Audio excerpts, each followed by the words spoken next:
You're looking at video there of an explosion at a Consolidated Edison power plant in Lower Manhattan earlier tonight. We go now to Bob McGee from Con Edison, joining me by phone now.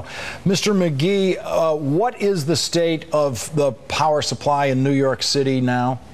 Well, the explosion that your viewers are probably looking at, I can't see it, but I imagine it's one that I've seen, essentially wound up taking out power south of 39th Street in New York City. There had been a couple of networks that had been taken out before that in Lower Manhattan, the Battery Park network and the Fulton network, and that had affected, to that point, about 6,500 customers in Lower Manhattan.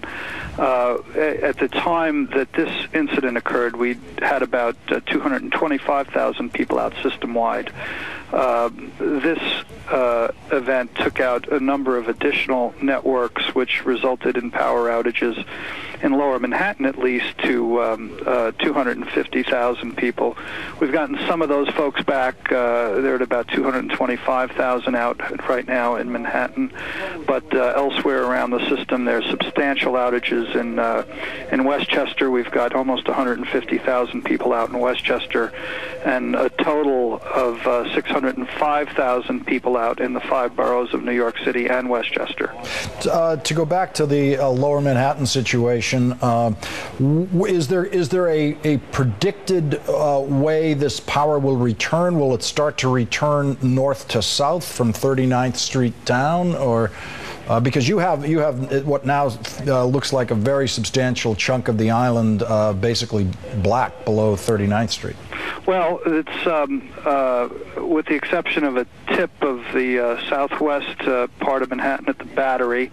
That's correct, but by and large, we'll probably see that power return more quickly than we'll see power return in other areas where there's significant tree damage and wires down, because there can be network engineers that can reconfigure our system to address some of the outages. Obviously, there'll be longer time restorations for any networks where we have equipment that's underwater.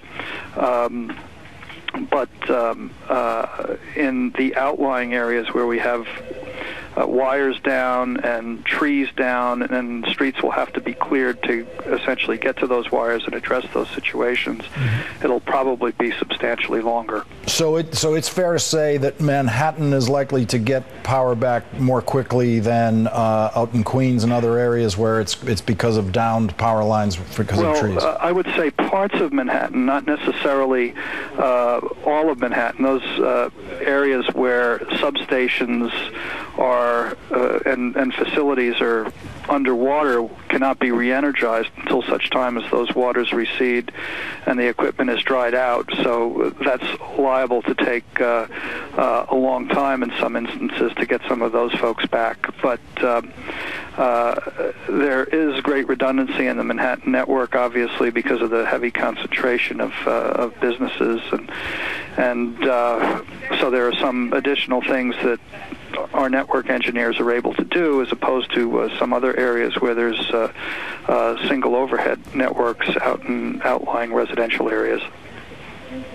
Mr. McGee, what about injuries in that explosion, or what was the effect on workers in that plant where we saw that explosion? We don't have any reports of injuries at that location. We had just received word in the last 15 or 20 minutes or so that there has been one fatality in the Brooklyn-Queens network due to a downed wire. We don't know exactly where that is just yet. We don't have all the details on that, but obviously that's the matter that's of greatest concern to us, is the safety of the public, and also of course of our own workers and the contractors and others who are coming in from other companies to assist us in the restoration. So moving ahead safely is of utmost importance. We're urging people, of course, under these circumstances to stay inside, and remember, when you do go outside, to always beware that there may be